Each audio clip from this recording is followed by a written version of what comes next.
His secret recording just detonated his entire career in front of millions.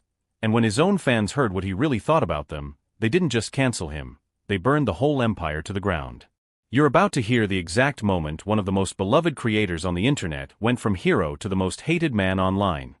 Overnight.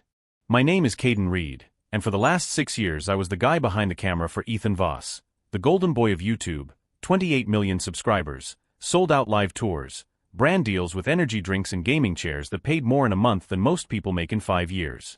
To the world he was the relatable, self-deprecating gamer who screamed at horror games, cried during charity streams, and always told his audience, "You guys are my family. I'd be nothing without you." I started working for him when he was at 800k subs. I was 19, fresh out of film school, and he slid into my DMs after I posted a mini-doc about speedrunners. He offered me 30 grand a year to be his full-time editor. I thought I'd hit the lottery. Within 2 years we were a machine, me, Ethan, his manager Lauren, and a tiny circle of moderators who'd been with him since the beginning. We lived in each other's pockets. 18-hour upload days, private jets to VidCon, group chats blowing up at 3 a.m. with new video ideas. I genuinely believed we were friends. Ethan had this way of making you feel chosen. He'd pull you into a hug after a 1 million view upload and whisper, "We did that, K. You and you." He remembered birthdays, sent flowers when my dog died, paid for my little sister's braces when my mom lost her job. The fans ate it up because they saw the real-time clips I edited of him surprising us with bonuses or flying the whole team to Hawaii. They called us the Voss family. Little did they know how fast family can turn into collateral damage when the mask slips. Behind the scenes, cracks were already forming. Ethan started complaining about ungrateful commenters, saying the audience only cared about giveaways, not the art. He'd mock fan messages in the group chat, imitating their voices in this whiny tone that made my skin crawl. I brushed it off as burnout. We were all exhausted. Then the money got bigger. 10 million sub special, 20 million sub special, brand trips to Dubai where influencers were treated like royalty. Ethan's ego grew with every zero in his bank account. He stopped saying thank you. Started showing up late to shoots, hungover, snapping at me if the lighting wasn't perfect for his jawline. The final red flag came 6 months ago. He hired a new assistant, Chloe, barely 21, starstruck and stunning. Within weeks she was traveling with us everywhere, sitting on his lap during flights, posting cryptic Instagram stories with his hand on her thigh. Lauren warned him the optics were bad. He laughed and said, "The fans love a love story. Let them think what they want." I watched lifelong female fans get dogpiled in the comments for pointing out she was younger than some of his earliest subscribers. Ethan never defended them. He just kept smiling that perfect smile for the camera and raking in the adoration. I stayed quiet because I needed the job. My mom's medical bills were piling up, and Ethan had started paying me 6 figures plus health insurance. I told myself I could handle the arrogance if it meant keeping my family afloat. I kept editing, kept laughing at his jokes, kept pretending I didn't notice the way he talked about the audience like they were ATMs with feelings. Then, 3 weeks ago, everything changed. Ethan asked me to set up a private recording session in his home studio. No cameras, no script, just him and a mic. He said it was for a secret project he'd reveal at 30 million subs. He made me sign an NDA thicker than a phone book and told me, "This one's special, K. This one's gonna break the internet." I should have known right then that whatever he was planning, it wasn't going to be wholesome. I had no idea he was about to record the words that would destroy everything he'd built, and that I'd be the one holding the detonator. The first time I actually heard the recording, I thought my headphones were broken. It was 2 nights after that secret project session. Ethan had gone to some influencer party in the hills, and I was alone in his mansion editing a Minecraft video that needed to go live at 9 a.m. sharp. The raw audio file was sitting on the shared drive labeled private, Ethan only, do not open. Normally I wouldn't have touched it, but the file name had accidentally been linked into the Minecraft project timeline. When I clicked to re-listen to a clean scream for the jump scare cut, Ethan's voice came through instead, cold, venomous, nothing like the guy who fake cried over fan art. I froze. He was ranting for 47 straight minutes. No cuts, no pauses, just pure, unfiltered contempt. He called the fans pathetic losers who live through me because their own lives are dog shit. He laughed about how easy it was to make them cry on command, All I have to do is sniffle and say mental health matters and the little wallets open right up. He bragged about faking his anxiety attacks for views, said the charity streams were tax write-offs and clout machines, and that 90% of the money went straight into his offshore accounts while he let the moderators tell fans the GoFundMe goals were almost there. Then he went after the female fans specifically. Said the ones who sent bikini thirst traps in DMs were desperate success at best, and the ones who knitted him blankets or drew portraits were basement-dwelling whales he could milk forever because they'll never touch a real man.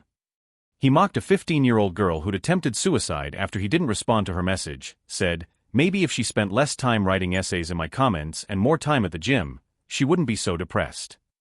I sat there in the dark studio with my stomach on the floor. Every word was crystal clear, time-stamped, impossible to fake.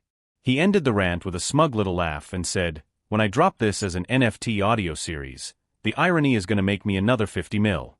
They'll buy my hate and thank me for it. That's how broken these idiots are. I yanked my headphones off and threw up in the trash can.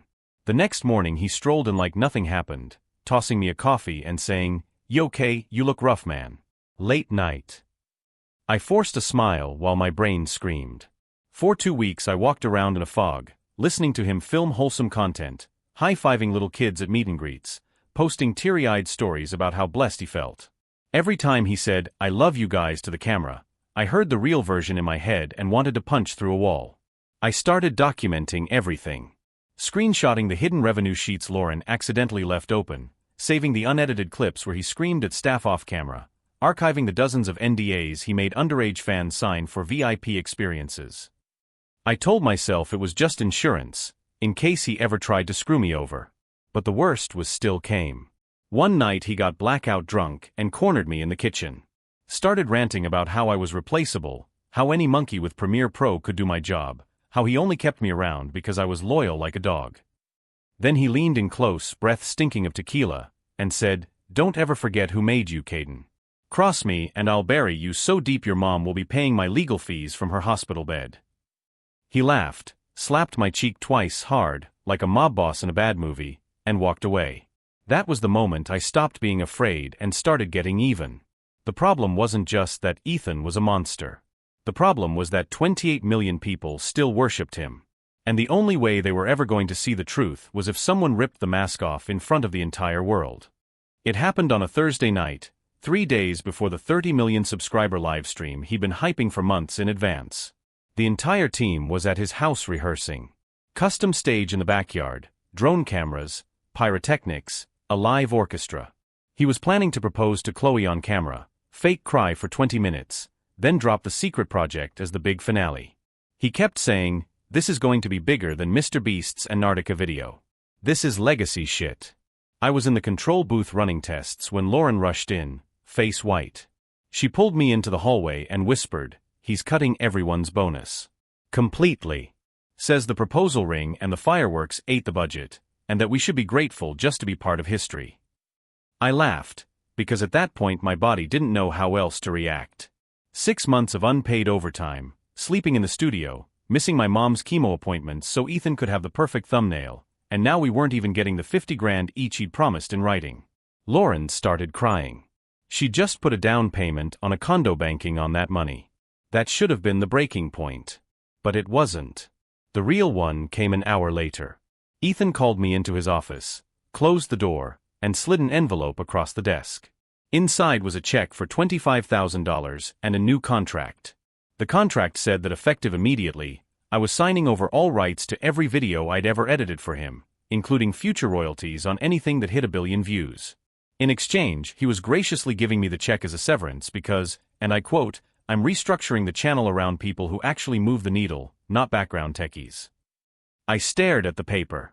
My name was already on it, pre-signed with some forged squiggle that kind of looked like my signature. He'd obviously paid his lawyer to mock it up while I was setting up his lights.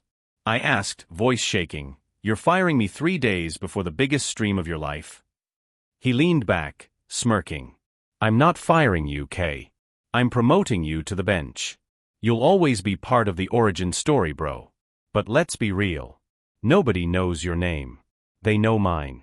And I can't have dead weight dragging down the brand when we go public next year."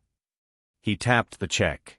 "Take the money, disappear quietly, and I'll let you keep the follower count you got from being my shadow. Act up, and I'll make sure the only editing gigs you ever get again are cutting together wedding videos in your mom's basement while she dies." He said that last part slowly, savoring every word. Something inside me snapped, clean, like a bone. I looked him dead in the eyes and said, "You just made the worst mistake of your life." He laughed. "Sure, buddy. See you at rehearsal." I walked out of that office carrying 6 years of rage in my chest. I didn't cry. I didn't shake. I felt this cold, perfect clarity, like the moment right before you jump scare when the music cuts out. That night, I sat in my car outside his gate until 4 a.m., listening to the raw audio file on loop. Every vile sentence burned itself deeper into my brain. I thought about my mom, about Lauren's condo, about the 15-year-old girl who almost died because this man treated her like a prop, about the millions of people who sent him their allowance money because they thought he cared. And I knew exactly what I was going to do. I wasn't going to leak the audio quietly to some drama channel. I wasn't going to sell it to TMZ for a quick buck. I was going to make sure the entire world heard Ethan's real voice at the exact moment he thought he was untouchable. Right in the middle of his perfect, legacy-defining, 30 million subscriber celebration. I was going to hijack the live stream and play that 47-minute confession, uncut, for every single person watching. And I only had 72 hours to make it happen. 72 hours. That's all I had to turn the biggest night of Ethan's life into his public execution. Step 1 was access. I still had every keycard, every password, every backdoor login, because Ethan was too arrogant to revoke anything the second he promoted me to the bench. The livestream was running on a custom OBS setup with 3 layers of redundancy: main broadcast machine, hot backup, and a cloud failover through a private CDN. I'd built the entire pipeline myself.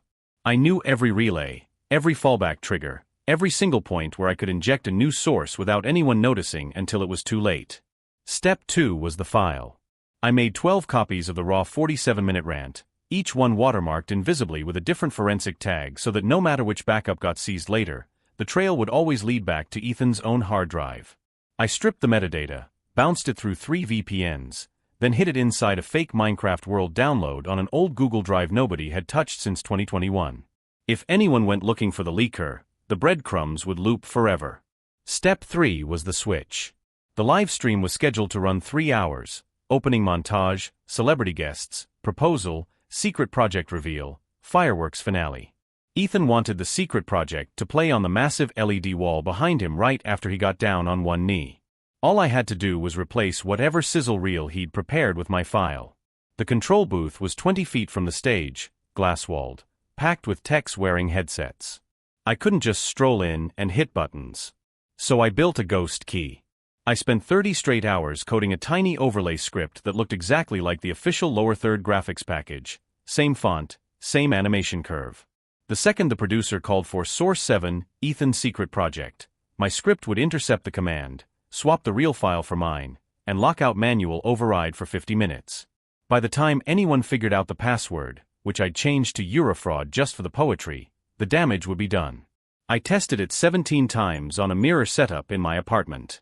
Every single time it worked perfectly. The only unknown was the human element, the 10 other people in the booth who might notice something wrong before the audio started. That's where Lauren came in. I met her at 2 a.m. in a 24-hour diner off the 405.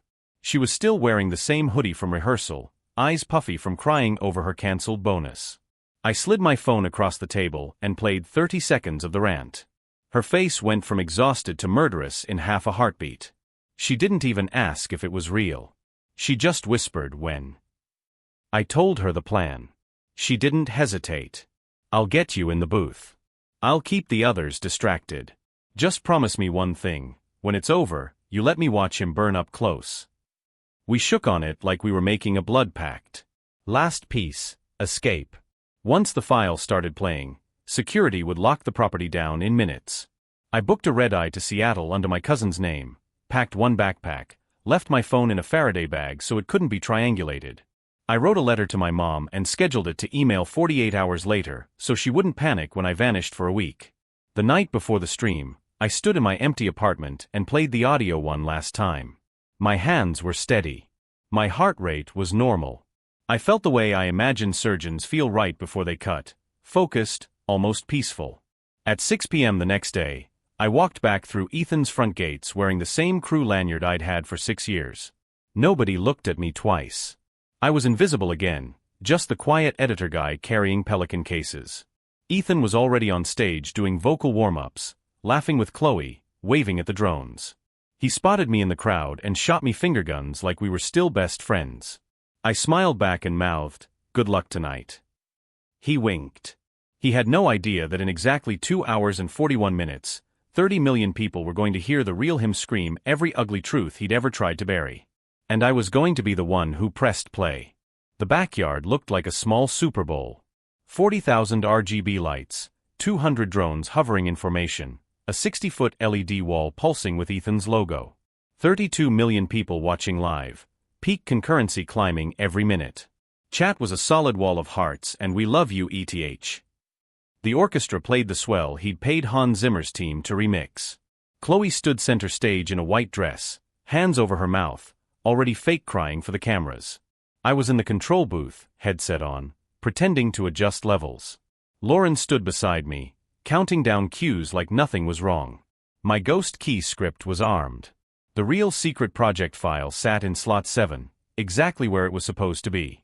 My version sat in slot 7 as well, invisible, waiting. Ethan hit his mark. Dropped to one knee. Ring box open. The drones formed a giant heart above him. Chat exploded, 400,000 messages a second. "Chloe, you're my world. Will you marry me?" She screamed yes. He slid the ring on. They kissed while golden confetti cannons fired. The orchestra hit the final triumphant chord. Ethan spun to the crowd, arms wide, tears streaming, perfect performance. "And now," he shouted, voice cracking with rehearsed emotion, "the moment you've all been waiting for, the secret project that's going to change everything." The producer in my ear, "Source 7, roll it." I didn't move. My script did it for me. The LED wall cut to black. For half a second the booth panicked. What the hell, did we lose feed? Then the audio kicked in, crystal clear, straight from Ethan's own microphone, the one he'd used in his private studio 3 weeks earlier. "These pathetic losers live through me because their own lives are dog shit." Dead silence in the backyard. 32 million people heard it at the same exact moment.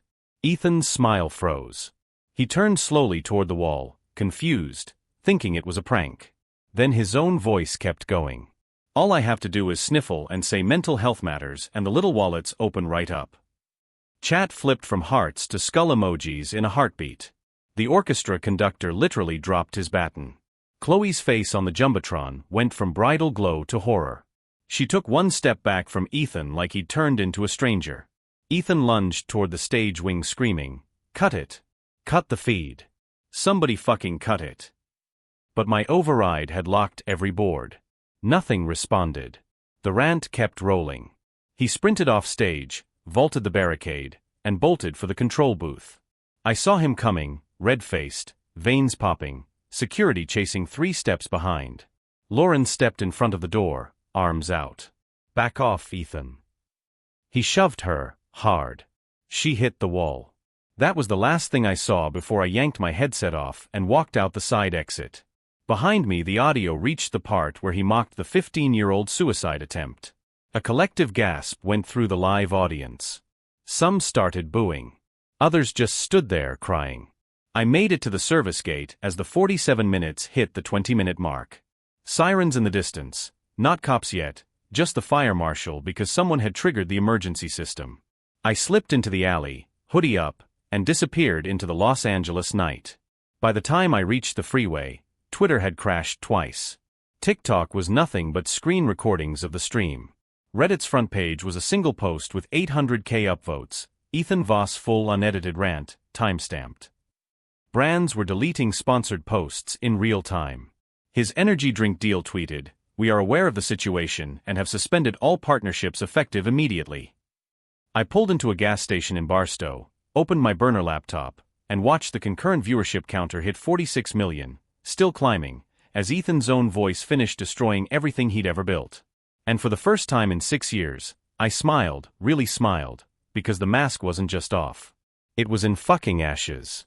I watched the empire collapse from a cheap motel room in Portland, curtains drawn, burner phone in one hand and a lukewarm coffee in the other. By sunrise the next morning Ethan's channel was gone. Not demonetized, gone. YouTube terminated it for repeated and severe violations of our hate speech policy, a statement so rare they'd only done it to a handful of creators in history. All 28 million subscribers, 8 years of videos, every super chat donation, every members-only clip, erased like it never existed. The backups on his private servers? Someone, probably Lauren, had remotely wiped them at 4:12 a.m. using the nuclear kill switch I'd built years ago in case we ever got hacked. Funny how that worked. The proposal clip lived on everywhere else, of course. Chloe walking backward off the stage, pulling the ring off and throwing it into the orchestra pit while Ethan screamed at security to find that little bitch Caden. That 10-second clip hit 1 billion views in 48 hours. Someone slowed it down, added sad violin music, and made it the most remixed sound on TikTok for weeks. Brands ran for the hills. The energy drink company issued a statement saying they were donating every cent of Ethan's remaining sponsorship money to mental health charities in honor of the fans he hurt. His merch site crashed when the fulfillment center just stopped shipping orders and posted a note that read, "We will not profit from abuse." Fans who'd spent thousands on VIP meet and greet packages got automatic refunds from PayPal because the chargebacks came in faster than the system could process them. Then came the lawsuits. At least 7 underage girls came forward with screenshots, DMs, and signed NDAs that suddenly looked a lot like grooming contracts. Their parents lawyered up. Class action firms started circling. The offshore accounts Ethan bragged about? The IRS opened a special inquiry the same week. Someone leaked his tax returns to a journalist at the LA Times. Turns out charity streams really were tax write-offs when you only donated 4% of what you raised. Ethan tried to fight back.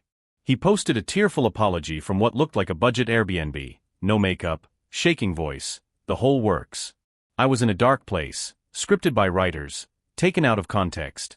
It got 42 million views and a 3-to-1 dislike ratio, still the most disliked video in YouTube history on a re-upload. The comments were a war zone. Old fans posted side-by-side compilations, Ethan on stream saying "You're my family," cut with him on the leaked audio calling them wallet NPCs. The irony so sharp it drew blood. Chloe filed for an annulment before the ring even hit the pit, apparently. She went live on Instagram the next day, no filter, mascara running, and said, "I was 21. He love-bombed me, isolated me, and made me believe the sun rose and set on his approval. I'm sorry I ever defended him." Her follower count tripled overnight. She got a Netflix doc deal before the week was out. Lauren got her condo after all. A GoFundMe titled "Help Ethan's Ex-Manager Rebuild After Abuse" raised $1.4 million in 4 days. She sent me a single text from a new number, "Thank you. Now live your life." As for me, I stayed dark for 3 weeks. Grew a beard, gained 10 pounds on diner food, drove north until the air smelled like pine instead of betrayal. Then one morning I opened my laptop and found my inbox flooded. Not hate mail. Job offers. Big ones. Netflix, Amazon, even MrBeast's editor reaching out saying, "Dude, that was the cleanest silent takeover I've ever seen. You hiring?" I took none of them. Not yet. I started my own channel instead. No face, just voice. First video dropped exactly 30 days after the live stream. A 30-minute breakdown of every red flag I'd ignored for 6 years, titled "I Worked for a Monster, This is How He Fooled Us All." It hit 1 million views in 4 hours. Comments weren't angry. They were grateful. Thousands of messages from kids saying, "Thank you for showing us we're not crazy for feeling used." Ethan? Last I heard he's living in a 1-bedroom in Nevada under his mom's maiden name. Someone spotted him working the door at a Vegas club, checking IDs with the same fake smile that used to make millions. He doesn't look up when people recognize him anymore. And every now and then when I'm editing late at night, I still hear his real voice in my head, the cold one from the leaked file. Only now it doesn't make me sick. It reminds me the monster lost. And the people he tried to break are the ones still standing. I used to think the worst thing a person could do was lie to your face. Turns out the worst thing is letting someone lie to 30 million faces while you hold the proof in your hand and stay quiet because the paycheck is good and the health insurance is better. I carried that guilt for a long time. I still do on some nights. I keep asking myself if I could have warned people sooner, if a whisper in the right ear years ago would have saved some kid from sending her last $20 to a man who laughed at her pain. Maybe. Probably not. Monsters like Ethan don't fall from one whisper. They fall when the entire village finally picks up torches. So here's what I know now, carved into me deeper than any credit in any end screen ever could. Your silence is never neutral. When you see someone building their kingdom on other people's trust and you choose to keep handing them bricks because it pays your rent, you're not just an employee. You're a co-architect. And one day when the whole thing is tall enough, beautiful enough, worshipped enough, you're going to have to decide whether you keep polishing the facade, or you light the match. I lit the match. Some people call it revenge. I call it correction. The universe got a little more honest that night, and a lot of hearts got broken in the process, but broken hearts can heal. Worshipping a lie can't. If you're watching this and you're scared to speak up, if someone bigger, richer, louder, or more important than you has convinced you that staying quiet is the only way to stay safe, listen to me. They need your silence more than you need their approval. Take it back. The truth is heavier than any NDA, any paycheck, any backstage pass. And when you finally drop it in the middle of their perfect stage, the crash is deafening, but the silence that comes after. That's the sound of millions of people finally breathing free. Ethan lost everything in one night. But the rest of us? We got the one thing he could never fake. Our souls back. Never trade yours. No empire is worth it.